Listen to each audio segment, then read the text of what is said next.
जी इस वक्त हम काला गुजरा में आए हैं, जहाँ पे जनाब दार क्लाथ वाले जो मशहूर हैं जनाब, किसी नाम के मोहताज नहीं है। और उन्होंने जनाब नबील डार साहब ने घर बनाया है, बहुत खूबसूरत है। कैमरा मैन दिखाए जनाब, घर बहुत खूबसूरत है और सारे भाई इकट्ठे हैं माशाल्लाह। जो इत्तेफाक है इनमें, अल्लाह इनमें इत्तेफाक रखे। और मैं कहूँगा कि इस तरह सब भाइयों को आपस में इत्तेफाक करना चाहिए और प्यार मोहब्बत से रहना चाहिए। तो जनाब यहाँ पे उनके वालिद साहब भी आ गए हैं जनाब। तो जनाब डार साहब बहुत बहुत मुबारक हो जनाब, बड़ी खुशी का मौका होता है जी कि जनाब ये जनाब ते असी जनाब इस खुशी के मौके ते कुरान पाक गिफ्ट करन आए हैं। ते साडा यही मैसेज है कि जो प्यार मुहब्बत इत्तफाक बरकत है ना, वो जनाब ये डार साहब माशाल्लाह मेरे बचपन के दोस्त ने जनाब, इन्हों के बेटे ने माशाल्लाह। देखो ना इंज ही पता लगता भाई नाल खलोते हैं माशाल्लाह। ये देखो ना अल्लाह दी करनियां होंदियां ने, जिस वेले तुसीं अच्छे काम करते हो अल्लाह अजर भी अच्छा देंदा है। ते जनाब इस वक्त जनाब कुरान पाक हुण गिफ्ट करना है जनाब, हुण वालिद साहब नूं करना है माशाल्लाह जी। लो जनाब, लो जी ये क्रेडिट भी ना दे जी बहुत मेहरबानी जनाब।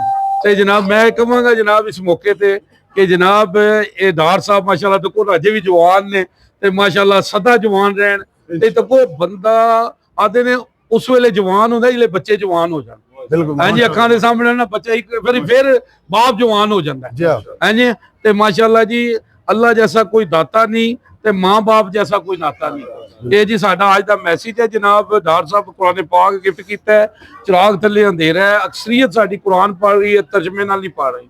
साडी कोशिश है कुरान नूं तर्जमे नाल पढ़िया जाए। हाँ जी माशाल्लाह। ते तुहाडे जनाब बुजुर्गां नूं कुरान पाक गिफ्ट कीता सी। हाँ जी ते जनाब रहील डार साहब नूं भी ते जनाब अज फिर आए घर ते घर रखना है। ये बरकत नाल जनाब तुसां ने नबील साहब तर्जमे नाल आपू भी पढ़ना है ते भाभी साडी नूं पढ़ाना है जी। क्योंकि देखो ना कुरान तर्जमे नाल जिहड़े पढ़िया जाएगा ना, आप सल्लल्लाहु अलैहि वसल्लम फरमाते ने कि जिसने कुरान दी कायद नूं पढ़ के समझे है ना, उसने सुरख ऊंट अल्लाह दी राह ते सदका कीता है। ते तुहानूं पता महंगाई कितनी है, देखो ऊंट कितने महंगे ने जी। ते ये जनाब बड़ा अजर है। अल्लाह सानू सब नूं अमल दी तौफीक दे जी। ते मैं इत्थे जनाब एक शेर कहांगा जनाब कि अल्लाह तुझे किसी तूफान से आशना कर दे कि तेरी बहर की मौजों में इस्तराब नहीं है। फुर्सत नहीं तुझे कुरान से, तू कुरान है साहिब कुरान नहीं। अल्लाह हम सब को साहिब कुरान बनने की तौफीक अता फरमाए जी। तो दुआ करो जी, तफ्ज़े कुरान हमारा ईमान जी। अल्लाहुम्मा सल्ली अला मुहम्मद व आले मुहम्मद जी। तो जनाब पीर साहब दुआ कराओ जी।